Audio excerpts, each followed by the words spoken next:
भारत में 400 से भी ज्यादा छोटी बड़ी नदियां बहती हैं। देश भर में बहने वाली इन नदियों की कुछ न कुछ खासियत है, लेकिन आज हम आपको एक ऐसी नदी के बारे में बताने जा रहे हैं जिसे सोने की नदी कहा जाता है। जी हाँ, यहाँ पानी में सोना मिलता है। आपको जानकर हैरानी होगी कि सैकड़ों सालों बाद भी वैज्ञानिकों को ये पता नहीं चल पाया कि इस नदी में सोना क्यों बहता है। यानी इस नदी का सोना वैज्ञानिकों के लिए अभी भी रहस्य है। नदी से सोना छानने का काम करते हैं यहाँ के लोग। हम बात कर रहे हैं झारखंड में बहने वाली स्वर्ण रेखा नदी की। नदी में पानी के साथ सोना बहने की वजह से इसे स्वर्ण रेखा नदी के नाम से जाना जाता है। झारखंड में कुछ ऐसी जगह हैं जहां स्थानीय आदिवासी इस नदी में सुबह जाते हैं और दिन भर रेत छानकर सोने के कण इकट्ठा करते हैं। इस काम में उनकी कई पीढ़ियां लगी हुई हैं।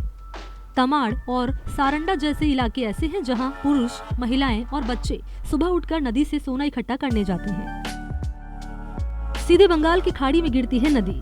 ये नदी झारखंड, पश्चिम बंगाल और उड़ीसा में बहती है और इसका उद्गम झारखंड के रांची शहर से लगभग 16 किलोमीटर दूर है। इस नदी से जुड़ी हुई एक हैरान करने वाली बात ये कि रांची स्थित ये नदी अपने उद्गम स्थल से निकलने के बाद उस क्षेत्र की किसी भी अन्य नदी में जाकर नहीं मिलती, बल्कि ये नदी सीधे बंगाल की खाड़ी में गिरती है।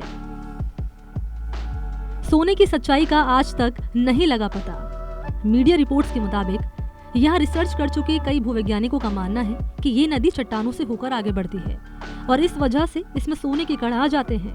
हालांकि इस बात में कितनी सच्चाई है, इस बात का पता आज तक नहीं लग सका है। कुछ लोग ये भी मानते हैं स्वर्ण रेखा की एक सहायक नदी करकरी की रेत में भी सोने के कण मिलते हैं, जबकि कुछ लोगों का ये भी कहना है कि स्वर्ण रेखा नदी में जो सोने के कण पाए जाते हैं वो करकरी नदी से बहकर ही आते हैं। आसान नहीं है नदी से सोना निकालना। नदी के रेत से सोना इकट्ठा करने के लिए लोगों को दिन भर मेहनत करनी पड़ती है। आदिवासी परिवार के लोग दिन भर पानी में सोने के कण ढूंढने का काम करते हैं। दिन भर काम करने के बाद आमतौर पर एक व्यक्ति 1 या 2 सोने के कण ही निकाल पाता है। एक कण को बेचकर 80 से 100 रुपए कमाते हैं। इस तरह सोने के कण बेचकर एक शख्स औसतन महीने में 5 से 8 हजार रुपए ही कमाता है।